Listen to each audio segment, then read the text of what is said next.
Bismillahirrahmanirrahim. Assalamualaikum warahmatullahi wabarakatuh. Kita berjumpa pada mata kuliah kimia material. Kali ini kita membahas materi yang pertama, yaitu terkait pengantar kimia material. Apa itu material? Material adalah segala sesuatu yang mempunyai massa dan menempati ruang. Eh, Ciri-ciri ini merupakan ciri-ciri yang sering dan selalu kita temui di sekeliling kita pun merupakan material karena masing-masing memiliki massa dan menempati ruang. Mau bentuk gas, mau bentuk cair, bahkan bentuk yang padat gitu. Material dapat berupa bahan logam dan non-logam, sementara logam itu terdiri dari ferro dan non-ferro. Kemudian kalau non-logam itu terdiri dari bahan organik dan anorganik. Logam itu punya sifat-sifat seperti sifat mekanis, sifat fisika, sifat kimia, dan sifat pengerjaan. Teknik material atau disebut juga material science and engineering adalah suatu bidang yang mempelajari ilmu dan merekayasa material. Secara umum, material dibagi menjadi 4, yaitu logam, polimer, keramik, dan komposit.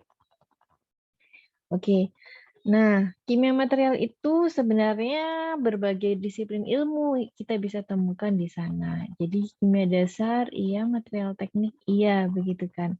Dan sebenarnya juga kimia material itu menjadi cabang ilmu kimia yang mempelajari bahan-bahan organik, anorganik, dan struktur zat suatu bahan kimia. Macam-macam. Karena di situ kimia material mengeksplorasi berbagai aspek kimia. Begitu.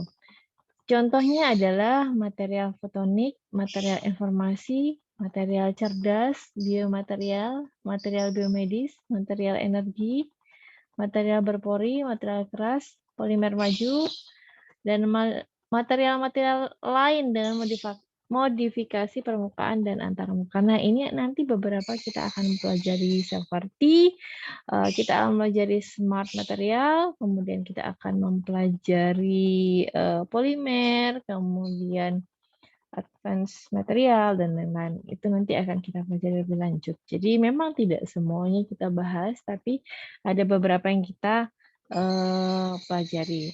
Nah, jadi tadi saya ada clue kan, kimia material itu ada kimia dasar dan material teknik gitu kan, secara garis besar. Nah, ilmu kimia itu sendiri itu mempelajari sifat materi baik intensif maupun ekstensif. Nah, kimia material mempelajari sifat materi sehingga kira-kira dimanfaatkan sebagai apa ya kegunaannya gitu. Misalkan ada bahan unsur metaloid gitu. Itu ternyata bisa dipakai sebagai semikonduktor. Contohnya adalah silikon, germanium, dan arsen. Nah, kemudian kimia itu kan merupakan kajian ilmu tentang komposisi, struktur, sifat, dan transformasi senyawa ke senyawa lain. Perubahan dari sesuatu ke sesuatu gitu kan. Nah, sementara material adalah benda atau materi yang khas sifatnya untuk dimanfaatkan untuk berbagai barang, berbagai benda gitu ya. Ada produk, ada peralatan, mesin, bahkan bangunan. Nah, ini macam-macam ini yang beberapa akan kita pelajari ya. Nah, contohnya ada logam, keramik, semikonduktor, polimer, gelas, serat, kayu, pasir, batu, dan macam-macam. Termasuk di situ ada komposit. Nah, siklus materi yang digunakan oleh manusia itu awalnya bahan mentah dulu, ya, kemudian diolah tapi tidak menyeluruh menjadi bahan baku, kemudian menjadi bahan teknik, terakhir bahan jadi. Bahan mentah itu contohnya misalkan diambil langsung dari alam gitu, misalkan penambangan, penggalian, atau panen. Nah, bahan baku itu sesudah diambil dari bahan mentah ini diolah tapi cukup menjadi bahan baku misalkan logam atau petrokimia. Sementara bahan teknik ini adalah bahan baku yang sudah diolah tapi belum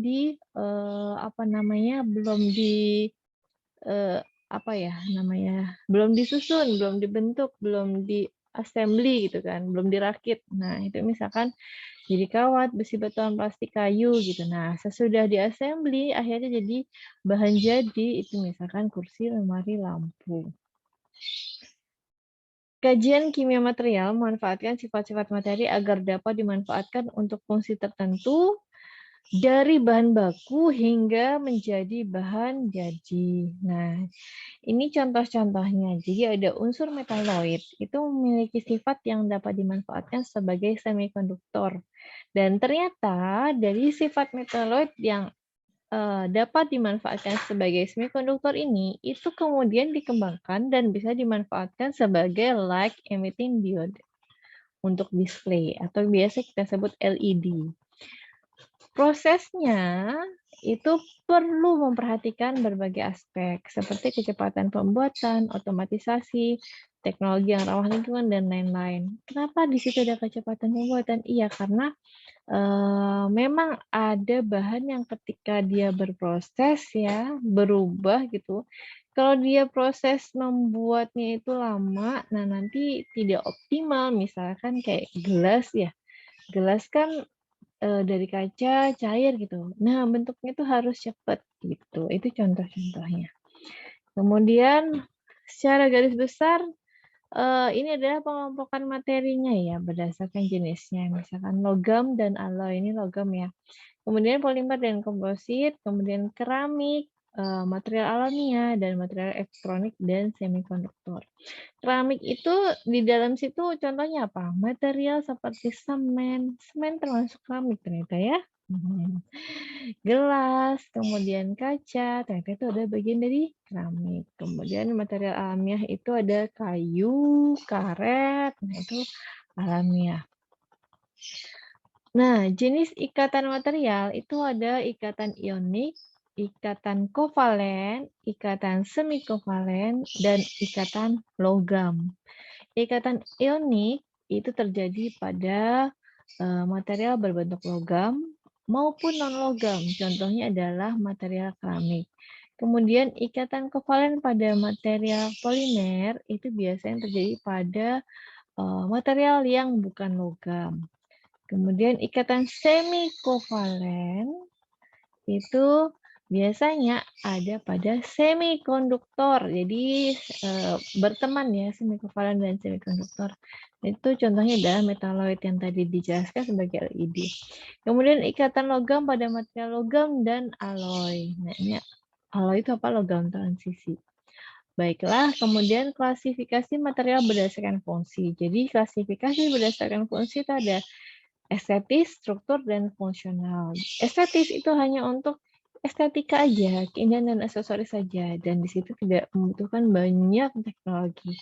Kalau struktur itu mulai menggunakan teknologi, dan di situ banyak pertimbangan-pertimbangannya. Misalkan sifat fisik mekanik, contohnya plastisitas, kekuatan kerapatan, kekerasan, densitas, dan lain-lain.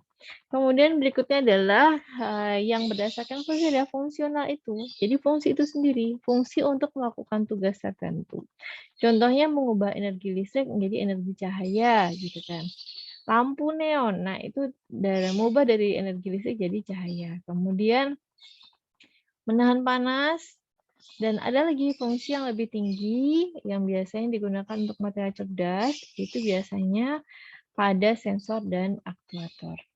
Begitu. Nah, untuk memilih material, kita perlu ada pertimbangan-pertimbangan. Kira-kira yang masuk yang mana sih, gitu kan? Itu ada cost atau harga bahan baku, kinerja atau teknik, kemudian proses yang dilakukan, proses stability, apakah kompleks, bolak-balik, panjang, butuh atalis, dan lain sebagainya. Nah, itu prosesnya. Kemudian seleksi material seperti struktur.